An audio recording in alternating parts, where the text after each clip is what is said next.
We play Buy or Sell, brought to you by Boston's Restaurant and Sports Bar, every day on Patchen, Lukens, and Oso. It's Patchen, Lukens, Oso, 700 ESPN, 1080 ESPN. Vince Grippi in for Dennis Patchen today. Joined now by a U.S. Olympian. Hi. Amanda Furrer, a former Mead High School student athlete. And you're getting the applause because Steve the Wingman running the mothership is a Mead Panther as well. That's great. Thank you. So you're a shooter. That's true. Now, okay, there's a lot of shooting that you can do. What kind of shooting do you do? I specifically compete in air rifle and 50-meter 22 3-position. Okay. That means you can shoot small objects from a great distance, right? Yes, I can. Yeah, to make it short and sweet, I can shoot pretty good. So it's an air rifle. What are you shooting? What's the projectile? When you're shooting an air rifle, you're shooting a pellet, but that's not my main event. My main event is the bigger one. I shoot a 22, and it's a longer distance outdoors, so we take in all the weather effects and everything. Oh, okay. Mm-hmm. And when you talk about the position that you're shooting from, you specialize in shooting from just one position? 3 positions. Oh, 3 positions. Okay. Yeah, that's my main event at the Olympics. I'll be competing in. It's one match, but we have 20 shots laying down, 20 shots standing, and 20 shots kneeling, and that's our whole match.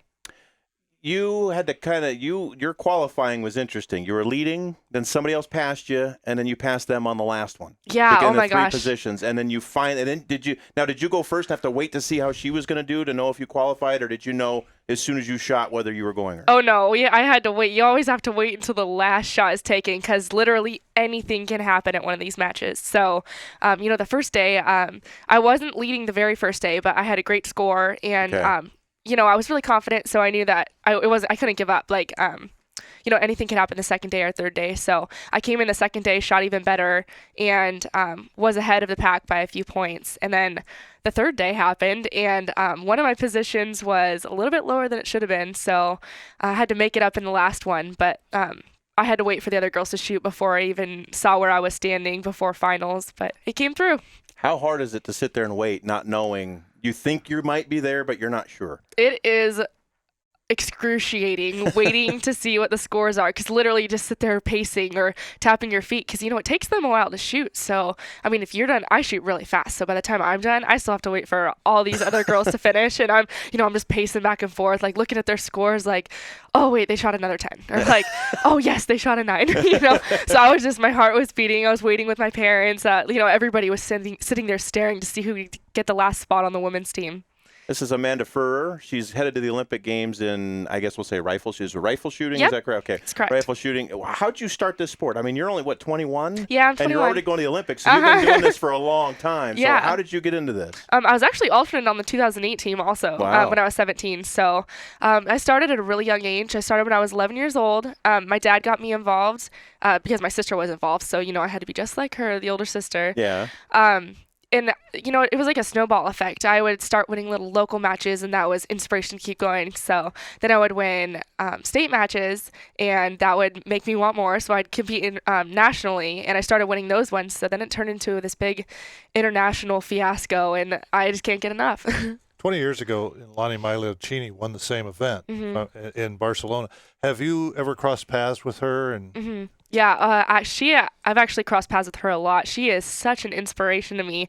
When I was just a little girl, I must have been 11, and I met her for the first time. So when I first started shooting, she came down to my local club, and she spoke to us, and I got her autograph and a picture with her and everything because I thought it was so cool to, be face-to-face with an Olympian, especially one that won a medal. You can't imagine anything better. So now she's actually coaching for the Air Force Academy in Colorado, and I'm living at the Olympic Training Center in Colorado Springs. So I get to see her a lot, and I see her at a bunch of matches and stuff, and she's still an inspiration to me. She's such a great woman. Okay, so that's how you got into shooting. How did you end up at Ohio State? Is it just kind of not a lot of schools that have your events, or are you just a Buckeye fan? How do you end up at Ohio State? I wasn't a Buckeye fan until I got there, but my dad was kind of on the computer just researching different places that I could go to school for NCAA shooting. And he was going through the list and he stopped at Ohio State and was like, wow, they have a really good business program. I think, maybe you should check it out. And I was like, I don't know, maybe. And so I finally went out there for a visit and they took me to a football game. And as soon as I went to that football game, I left and was like, I was starry-eyed. I'm like, this is where I'm going to go. This is amazing. Do guys kind of have a hard time around you because it's not the dad you got to worry; it's that you can shoot. Yeah, well, the dad you got to worry too. I mean, I'm a shooter, but he's a shooter also. He's got the big guns. So. Okay, so you qualify for the Olympics. Now you're going to London. Okay, you're going to London for the Olympic Games. Yeah. Is it just seem like forever before it's going to get here or what? It still gives me the chills when you say that. Like, it hasn't really even sunk in that I'm an Olympian now for the rest of my life. But, gosh, I just can't wait to get there. It actually seems like it's so close, though. Like, I've been doing all this preparation up until trials, and so I feel really good. I'm feeling super confident, relaxed, and ready to go for the games. And now I just have to wait another 5 to 6 weeks, of intense training and mental training and everything. And I just want it to come. I just want to go to those opening ceremonies and wave our flag and get the whole experience. Let me ask you, you're competing against other women, and this is a sport where from where I sit, women and men can compete on an equal footing. Mm-hmm. And why do you think that isn't the case, and would you like that to be the case?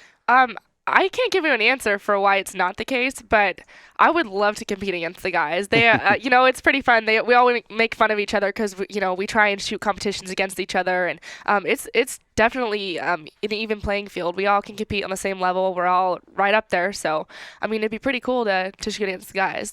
We do that at the NCAA level, though. We shoot with guys head to head, and it's pretty neat. So I'd like to see it internationally. Is going to the Olympic Games something you dreamt of when you first started shooting, or when did that kind of become part of what you were doing? Because, when you're first probably trying to shoot, it's probably like, wow, this is really cool, I'm shooting a gun.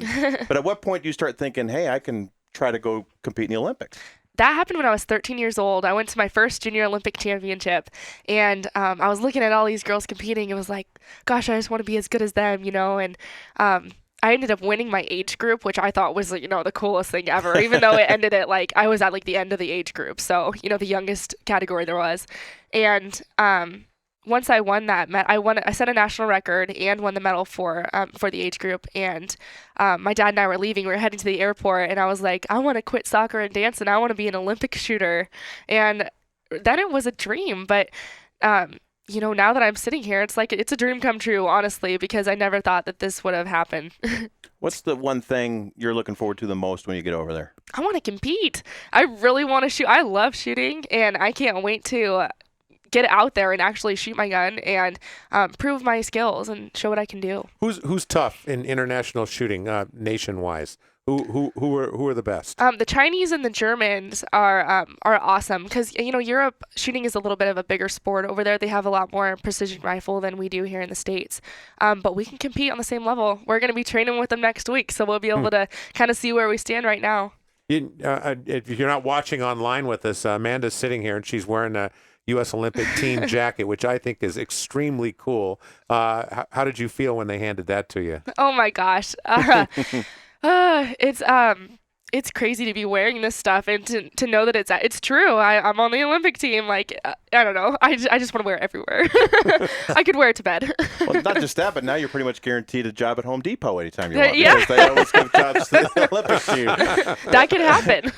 Why do you think it is that Spokane is such a good shooting area? Because we talked about earlier before you got here, 3 people going to the Olympic Games, 1 of the Paralympic Games in shooting. Why are people so good at shooting from around here?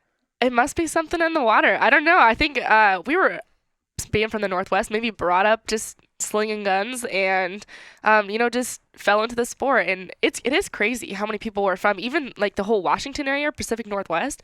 There's an incredible amount of shooters from here, and we're all pretty darn good too. Do you know when you go to compete in London, do you know who in your event, who the best people are? I mean, I guess literally who you're going to be gunning for?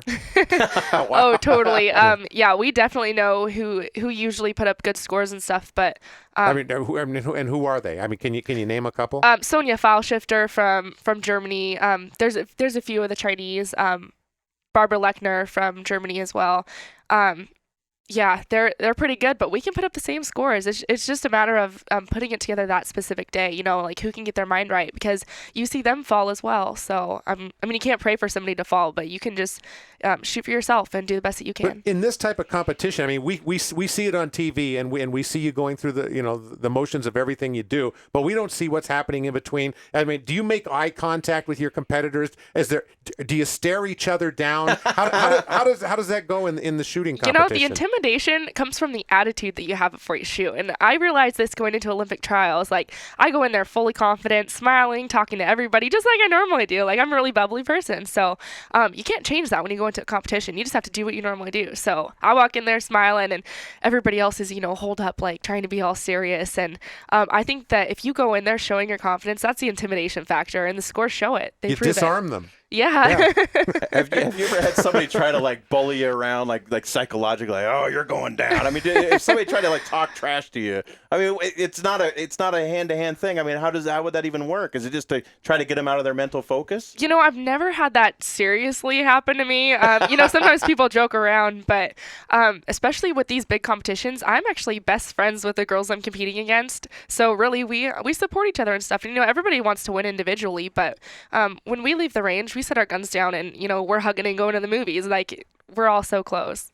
You can't wait to get over there and compete. Mm-hmm. What are your chances over there of being on that podium? They're just as good as everybody else right now. There's no shots down range, so we'll see. And it's one of those things, if you just have a good day or two, it doesn't matter. It's one day, one competition. Because you're not there if you're like us and you miss the thing. I mean, if you suck, you're not there. So if you have a good day and you have your best day, you're there. Yep, it's true. And you may have said this already, but you're shooting outdoors? Yes, we're shooting outdoors. So we're dealing with, wind, rain, sun. Fog. Yeah. Yeah. Oh my gosh, London. No kidding. I guess it's freezing on that range too. So I haven't actually shot on the Olympic range. I've competed in England before, but not at this specific spot. So I heard it's freezing cold and just rainy and stuff, but I don't really know yet. So I'm just praying for good weather. Advantage Spokane girl if it's raining and cold. Right? Oh, yeah. Pacific Northwest. It's like June. Go me. Is there something outside of shooting and the opening ceremonies that you're going to be in London? I got to see that when I'm over there. The huge mall that's really close to the Olympic Center. Me and Corey Cogda, one of the shotgun girls, that's our main goal, is to get some shopping done. But I've been to London 3 times already, so I've kind of toured around and stuff. I love London. I love the city, the Tower of London. Like, getting to see all of that is so cool. So right now, I'm just, it's all about the experience. And you're going to be over in Germany, right? During the Olympic Games or somewhere else shooting? Right now, actually, tomorrow morning, I'm flying to Germany for training, and then we have a training camp in Minnesota a couple weeks later, and then July 20th, we're going to go to Copenhagen, Denmark, and that's where our pre-Olympic camp is, and we'll go from there to the opening ceremonies, and then back to Copenhagen for more training, because we don't get enough range time in London, and then I'll go back, shoot my pre-event training, and compete the next day, and I'm done. So you're going to Germany, Copenhagen, London, yeah. and Minnesota. Which one of those don't belong? Not necessarily in that order. It's more Why like the Minnesota in the middle of all that? It's just a good place to go train, get some different experience at different ranges around the country. Our coach is trying to get us exposed to anything that we could possibly be faced with. So, shooting is shooting, though. Anywhere that I can shoot, I am ready to go. Is it hard to travel? I mean, it's obviously not your carry-on. Okay, you got to trust people to not lose your stuff here. I mean, my goodness, that would be tragic. So, I mean, is it nerve-wracking at all? Like, oh, we're making 6 connections. I hope that my stuff makes it. That's always scary because I've lost. Well, I haven't lost my guns. My guns didn't come through one of my matches, and it took me a couple weeks to get them. But the good news is that I have some backup guns. So if worst comes to worst, my dad can have my other guns shipped right away as long as I have everything else. So, but more than anything, it's taxing going through the airport with 4 bags. I have like these huge gear bag and like this really awkward gun case that I'm trying to lug around, and my clothes, and that's of course full of shoes and heavy things. And oh my gosh. Do you have a favorite gun? Oh yeah, my 22. It's my favorite. But I mean, do you have it named? Is it Betsy or something? You know, I've been asked that at every single interview I've done, and me and all my friends were trying to think about that today. We're like, what can we call this thing? We didn't come up with anything. I yet, think so. you need to call it. I think you need to call your favorite gun Oso. It means bear. Oso. Yeah. See, there you go. Oh, there we go. If you Okay, name my your- gun is named Oso. Oh my God, that's awesome. See, Rick, you're gonna try to get a hole named after you on a golf course. I just got an Olympic gun named after Yeah, you. all right. Do I need to like carve it into the gun or like get stickers or Yeah. something? It's gonna pull to As the long as I left can do it now. with When glitter, they- then we're when good. I'm okay with that. I'm She's okay probably with got a it. glitter Pink, stick too, in her pink, bag. too. I'm okay with that. You know, when they interview you after you win the gold medal and they play the national anthem, I brought Oso over I'm gonna be here. Oso, Yes, Oso, yes. Oso. That's what I'm saying. I think we're onto something. Well, we wish you all the luck in the world. I found out about you years ago through my Really? friend Josh Olson, who's a competitive shooter in the Paralympics, and he told me, I think you were 14, and he's like, you need to watch out for this girl. She's going to be really good. Oh, and my now goodness. here you are going to the Olympics. This is now, crazy. Do you at least get to collect the frequent flyer miles for all of this travel, or I is that an do. NCAA Oh, violation? that's Oh, nice. I get the miles for Okay, it because well- it's through the Olympic Committee, so those are mine. Well, that's good. Enjoy those. Yeah, no kidding. And now, when do you compete? What's the dates that you're going to be competing? August 4th, and that's it. Okay. And then I'm just hanging out the rest of the time. I'll be there in London. You and Oso. You're going to go to August some 4th. events then. Oh, I'm trying to get some basketball tickets. Yeah, that I'll is bet you my are. favorite Yeah. sport to watch. So I'm pulling Well, for when it. you meet the guys, just ask them. I'm sure. Yeah. I'm sure you won't have a hard time I getting don't know. tickets We'll from see. a basketball player. I don't think that's going to be an issue. But just go over there with Oso and get it done. All right. Okay. Tell them you went to high school with Adam Morrison. Yeah, there we you go. There we go. That's perfect. That's your in right there. Well, Amanda, we wish you all the luck in the world. We'll be watching now. You Thank better you believe so it. much. So good luck, safe travels, Thank and you. Man, just enjoy it. Oh, thank you. I will. All right, that's Amanda Furr heading to the Olympic Games in London. She's going to shoot a gun, so guys might want to take a step back. Patch and Lukens and Oso 700 ESPN 1080.